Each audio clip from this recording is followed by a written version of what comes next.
evening and welcome to tonight's episode of Happy Hour with the Historian. Tonight we are joined by exhibit curators Amelia Bowman and Twyla Wright. They're going to be talking about the museum's new exhibit back here, as well as Mr. Gene Crawford, who's going to be providing us with some of his firsthand knowledge of living off of Harrison Street. So I'm going to turn this over to our wonderful historians and have them go over their discussion for tonight. Thank you, Clint. I'm Amelia Bowman, and here with my co-curator, Twyla, and we're going to talk about our exhibit tonight. We're going to go a little bit out of order from what we planned, so I'm going to apologize to Twyla in advance. Sorry about that. So we did this exhibit. I'm going to also steal your notes. We did this exhibit for the Batesville Bicentennial, so our 200 years this year. And we decided not to focus on Main Street because so much has been done on Main Street and they're going to do their own stuff. And so we decided to look at Harrison Street and St. Louis. And Harrison Street was kind of a lot, so I actually just ended up taking East Harrison Street. So from the intersection of St. Louis and Harrison towards Walmart. And Twyla took St. Louis and did a very lovely job. And then she also did some of my Harrison Street because she's a champ and has more time. So we're just going to tell you a little bit about the exhibit and what is in there. So I said I had Harrison Street, and East Harrison really started out as not much. Really past the first 5 blocks or so, there wasn't hardly anything, and it was mostly a gravel road. And Gene will tell you much more about this later. But really past the fairgrounds, which is where the hospital is now, there wasn't much of anything. There was a couple grocers and then homesteads and farmland. And there also wasn't really a need to expand past the fairgrounds because there was nowhere to go. I mean, you just went to a farm and then more field, which was more farms. So really no need to expand east. So what that led to past the first little bit was 4 roads. It was really just a gravel road until the 60s. And maybe even later than that, it was just a gravel road going out towards where Walmart is now. I remember my grandpa, Joe Reynolds, his family's homestead was where the Merchants and Planters headquarters is now. And many of y'all probably knew Van Reynolds, Coach Reynolds. He was my uncle, and he also grew up in that house. And I remember him talking about once a month they would get their wagon and come to Main Street to get their main supplies because there was nowhere outside of Main Street to get bulk supplies. There was small little grocers, but most of those just had like your essentials. You couldn't really get a whole lot of anything. And so they would hitch their wagon once a month and go to town to get their supplies. And that's really not now. That's not even outside of town. It's still kind of in the middle of town. So quite a change from the 50s when he was growing up, or the 40s when he was growing up. So obviously now East Harrison Street is almost the hub of Batesville as far as retail and grocery and such goes. So what led to that? Well, there's this fancy newfangled store that came to town, started by a fella named Sam Walton, who happened to be best friends with a little family from Batesville, the Rogers family, who y'all may or may not have heard of. And their original location went in where Hobby Lobby is now, so right across from the hospital. And that went in there in the 70s and stayed until the 90s. But when they decided to put in a garden store, they had to move because there wasn't enough room. And so then they moved to their current location, which at the time was way out of town. Eagle Mountain was just starting to be developed. College Heights had just a few houses in it, just starting to be developed. It was still a lot of farmland. There's no Home Depot. There's no restaurants. There's no Pizza Hut. There was none of that stuff out there. I mean, there was hardly a road going out there. So at that point, it was paved, but it wasn't nothing like it is now. And so what did that lead to on Harrison Street? Well, an explosion of expansion. And so you went from having town drop off where the hospital is to becoming retail row for Batesville. especially when Main Street was on its last leg until it was revitalized. Harrison Street was the only place you really could go to get much of anything. And so it just exploded. And I think in the exhibit, I believe there's something like 85 businesses on Harrison Street now compared to about 7 that were there before Walmart. So Walmart, for all its good and bad, however you may or may not think about it, has really allowed for Batesville to expand a lot more than it would have otherwise. And so now to go to Walmart, which is just past where my grandpa grew up and came to town in a wagon, now that's just a 10-minute trip from almost anywhere. So it's wild to see how much one entity, how much influence it can have on a town. But if it wasn't for Walmart, I don't think that Harrison Street would ever develop like it did. And if Walmart had gone on St. Louis, Batesville would have developed that way. And Harrison Street may still just be farmland, much like in between Batesville and Cape City is. It may have still just been undeveloped. So it's interesting to see how that can change and how one store can absolutely impact the whole outlay of the city. And in the exhibit, when you come to see it, you'll see there's a flip book that shows aerial views of where White Rogers was and where Merchants and Planters and Home Depot and Walmart is, or that area. You can see it in 1942, where it's just farmland, and you can see a little gravel road. And interestingly enough, the road never changes its path. From 1942 to 1970 or 1990 to 2021, those two same big curves are in there. It never changed.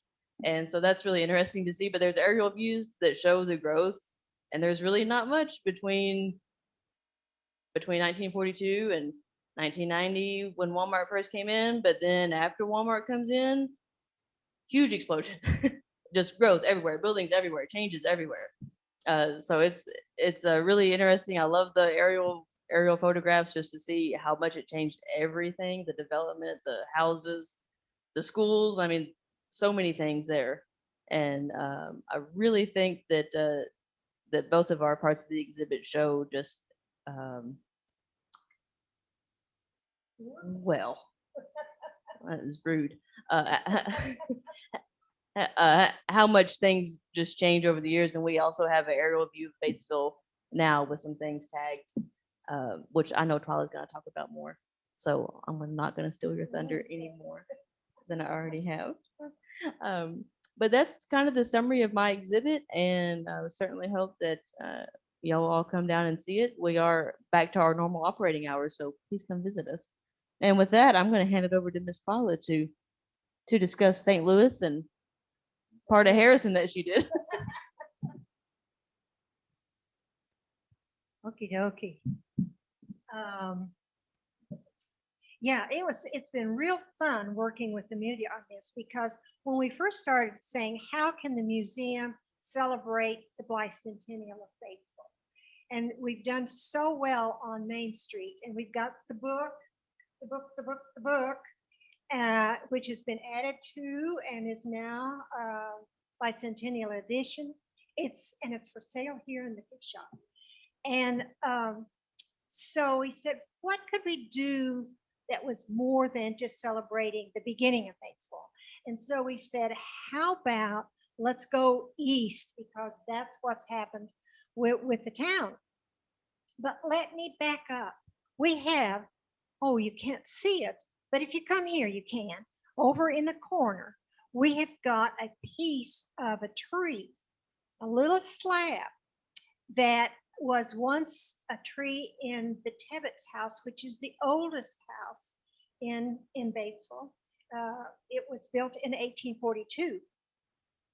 But that tree came down in 89 during a storm. It was mammoth. And so I happened to get a piece of that, and my husband Dennis fixed it so that we have it on display. And you know how old that tree is? I mean, it predates Batesville. It goes back to, let me make sure that I've got it right, 1795. That's when President George Washington was going out of office. That's how old part of Batesville is. And then, of course, it was platted in 1821, so we're celebrating our 200th or our bicentennial year. And my brother is a retired forester, so I said, count out those little tree rings, make sure. And he said, give or take. So we've got it, I think, pretty well. Then behind us right here, you can see we've got this wonderful diorama that George Langford did some years ago, and we've got it back out, and Mike West had enhanced it a little bit. And that is the layout for Batesville in 1840. My gosh, you see these little bitty houses, and they're all identified who lived where and what the stores were. But that stopped way back there. And now then, I've also had an aerial satellite image that we've got set up here so that you can see where the hospital is, where all of these different places, where the museum is on there, so that you can look at the diorama and then see how it has expanded. So let's see. Let me tell you about early St. Louis Street. I found a picture that came out in the Highway Department's book back in 1930. And so before 1928, the Highway Department had graded and graveled a dirt road that led up from the Ramsey Ferry on the White River and bypassed Batesville and headed out toward where? The city of St. Louis in Missouri. So I wonder if that's how it got its name. Well, then about in 1890, Batesville started to build a marvelous thing. I mean, it was so tall. It was 100-foot tall, and that was called the standpipe. And the standpipe had the water for the city. Well, after a while, you know, that just didn't do. And so decades later, they built this big water tower, and it was built next to the standpipe. And we've got pictures of both of those. But sometimes it overflowed in the winter. It did. And sometimes the kids of all ages and all colors went underneath there and got good and showered and so much fun. So that's the earliest of Main Street and St. Louis Street. And St. Louis Street was nearly all residences back in 1930, almost no businesses on that street. Well, time goes by. And so I want to read you a little thing from the Batesville Guard in the 1950s. Here's a little news article, and I made a whole big panel about it. It says, the stretch of St. Louis Street between Harrison Street and the north end of the White River Bridge may well be dubbed Motor Town. For along this second main artery of Batesville are no less than 8 service stations, 2 tractor companies, several auto parts firms, and some garages. So we've got Motor Town here. Did you know that they had so many? I can remember several. Yeah. Oh. Well, there was a corner. Do you all remember? There was a corner of Harrison and St. Louis. Yes. And on each of the 4 corners was a Gas station. exactly. Why'd they go away? I don't know. Probably hard to get in and out. What do you think? I think it's because they developed more out from town and they could service 8 cars at once or something like that. Something like Yeah. that. So anyway, we have some wonderful stories and wonderful pictures of those. Well, then something else was happening on St. Louis. Make way, move houses, because most of them, were residences. But here, let me quote from the newspaper, the wonderful Batesville Guard back in '69. Says, the first of 3 and possibly 4 houses are being moved today to clear the way for construction of the Magic Mart Shopping Center on St. Louis Street. So we've got a marvelous picture that shows that and shows the old Daffin field where they moved some of the houses to. So the Magic Mart Center included a Kroger supermarket and a Super X drugstore. Then later Kroger's just moved a little bit north from where it was. And now this place is called Independence Square.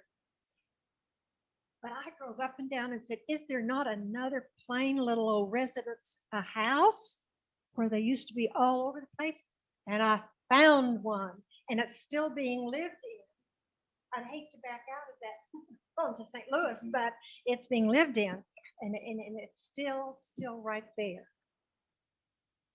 Oh, I got so excited when I saw some changes on St. Louis Street. Once upon a time, back in 1930, there was a thing called Camp Comfort. And they had 4 little cabins, and they had a gas station and a little grocery store there. And people just loved to stop in there when they were traveling somewhere. Camp Comfort. And it was open for quite some while. Even during the Depression, people were still traveling and using that. But it changed. Lo and behold, in 1961, a major, there was the first class American Motor Inn and Restaurant. How many little units did they have? 64 units, and the swimming pool. And what is there now? Guess what's there now? Because it got demolished in 1999.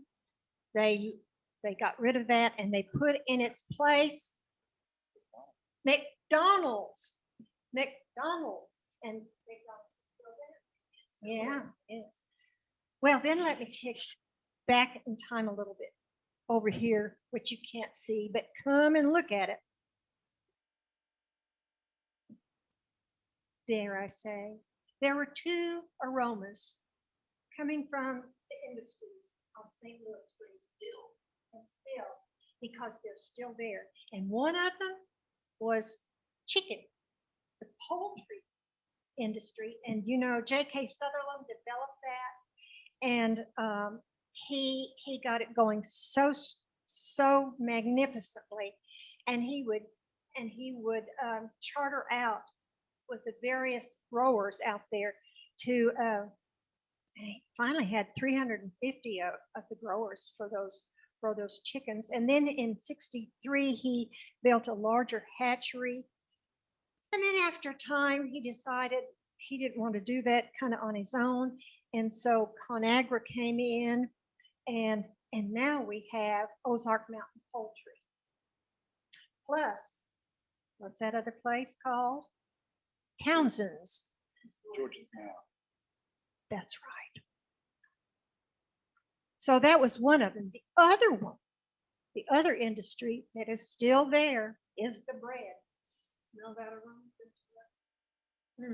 And but there used to be 2 little bakeries across from one another on St. Louis, and one of them was the Mighty Nice, and then across was the Energy, which became Myers Bread. And then Elmer Cochran came on the scene, and where the present Kentucky Fried Chicken is now, Elmer bought that, and then he expanded on up the way, so that in 1947, Elmer Cochran Sr. Really started doing his thing. And then Junior, who worked there since he was 12 years old, he expanded the marketing. And now today, let's see, I talked also with the Flowers Batesville Bakery, and they were really helpful information because they don't originate in Arkansas. It's a big conglomerate. But you know what they produce here? Have you bought Wonder Bread, Sunbeam, Nature's Own? Nature Own is America's leading bread brand, right? Right here, right here, right here. So that's my story. What bread did Bozo like? I don't know. Do you? There was a bread that he used to promote. Did he not? Just make it up. Make it I up. know. Yeah, I don't remember. It just seemed like it was a bread. But we're proud of our two industries that have stayed here for decades. And now that we've got all of this expansion going on, but Ben, you need to take us back in time. Oh my, yes, Gene. You're making me feel old. Not as old as me, huh? I was really lucky to grow up on Harrison Street, and small amount of trivia. If you drive down Harrison Street now from St. Louis, there is one house that sits that is now used by Wall Rentals, but that was the house I grew up in. It was from 1964 to 1977, and my parents bought the house from Pop Faulkner, who did the Coke plant at one time. So they bought the house from him. So I grew up there. So my view of Harrison Street is from that of a little boy till he's 13 and in junior high. My parents built a house out by the high school and we moved then. I can remember when Harrison Street was 2 lanes. And I can remember the 4 gas stations on every corner. My favorite one by far was the one on the north side of Harrison and St. Louis toward the northeast corner, which was Genzel's. Genzel's had a gas station there. It was a DX, if I can remember correctly. They had the gas station and the next door was their house. And they had a huge front yard. And this is where First Community is now, the front part of First Community is now. They had a huge front yard, big trees in it. And one of my big treats was Miss Genzel didn't do Halloween or all that stuff. So I would get invited to come across the street and sit on the front porch, and she would give me Halloween candy, and she gave me Christmas stuff, and she gave me Easter stuff, because I was really the only kid in the neighborhood at that time. I was everyone else's kids had grown up. Tell you what they called you. I don't, please don't do that. But everyone else's kids had grown up, and I was left. It was really neat to live on that part of Harrison, because the things I remember are the grocery stores. There was a little grocery store on every corner. The one that was closest to me was Gene Matthews. And I know the Matthews family got so tired of me because I just tried to make myself a part of their family. There were 4 kids and they had grandkids that were my age. And so I just tried to make myself a part of their family all the time, but would go to Matthews, you had to take a bottle to get a soft drink bottle, get a candy. I can still picture that store today and walking into it and where everything was and what went on. But they were like a family to me. They had their house was a fieldstone, sandstone house, and it had this big circle that went all the way around it. In 1960s and early 70s, there were 2 things that I can remember that I did. For one, we had 4 TV stations and I was the remote control. So there wasn't a lot of TV watched. And so my bicycle was my best friend and my Matchbox cars were my best friends. So I would do that. So I would start out, my path that I could go was go all the way up to Harrison Street to where Miss Goff lived. And Miss Goff was an elementary school teacher. And I would ride up the street on the sidewalk and I'd ride back down, circle through Gene Matthews' driveway and go back out and back up again. There's no telling how many bikes I wore out doing that because that was the road. That was the route that I took. I knew every neighbor on the street, and Twyla asked me to write it up. I could visually go through and name everyone that lived there when I was a kid. And it was really interesting. Bessie Jane Cook many people know Bessie Jane as having a beauty shop for years downtown, and then she had one at Town Plaza. She lived there. She and her husband did. Dr. Shelton's parents lived there. There were several people that lived there, and I can remember every house. Then I think their houses were really close together, but also I think we just knew who our neighbors were, and we watched out for each other, and they watched out for me and kept me out of trouble most of the time. And Gene Matthews had a lot of grandkids that were my age. His kids were all older, but they had grandkids. They all had kids, and their grandkids were my age. And Gene had made a bag swing, and it was made out of old potato sacks and all this stuff. And it was on top of it. There was really old oak trees on Harrison Street in that area at that time. And so he would get out there and push us on this bag swing. And the goal was for him to push you high enough to grab the limbs and pull a leaf and come back down with it. I look back on that now, and I don't know how my parents let that happen, because it was pretty high up. It was a lot of fun, but we had a lot of fun out there. Harrison Street, I remember, there was Matthews. McDonald's was on the corner of Sydney and Harrison. And Twyla has a picture over here of a store that I can remember that was on the west side of the Harrison Street Church of Christ. And that store was where we went and bought kerosene to kill grass and stuff with. That was the store we went there. And there was Epperson's on out Harrison Street. So there was a grocery store, it seemed like, on every corner, and they played a big part of our lives because you just didn't run to the store. You didn't run to Kroger. You didn't run to the grocery stores very often. It was that Harrison Street and St. Louis Street on that corner. St. Louis Street was the dividing line for schools. So Central School was just down Harrison Street from my house. But if you lived on the east side of St. Louis, you went to East Elementary. And if you lived on the west side, you went to Central. So I grew up always wanting to go to Central, but always went to East to school, to elementary school. And that was 2 lanes. The biggest traffic jam was when White Rogers had its shift in.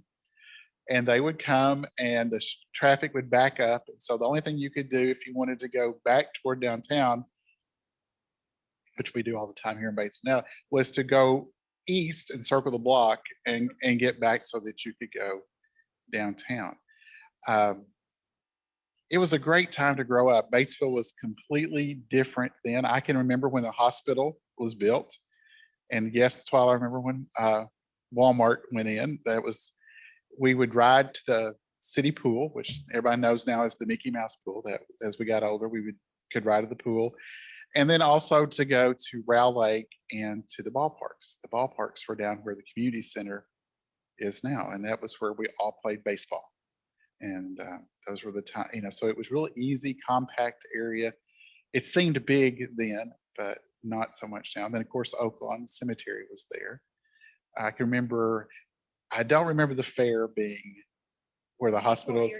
I was before my time, but I also remember there was a hospital, if I remember correctly, that used to set. Allen's Hospital used to set on the corner of Harrison and Sydney on the southwest corner. When I was a kid, I can remember it was an apartments. They had done it into apartments, and that was there. And then Harrison Street Church of Christ was where it is. Used to have a lot more frontage than it does now. And then the Church of the Nazarene was on the other corner on the northwest corner. Now, think ahead, maybe into your teen years. Do you remember a place called Tommy's King Burger? Oh yeah, Tommy's King Burger.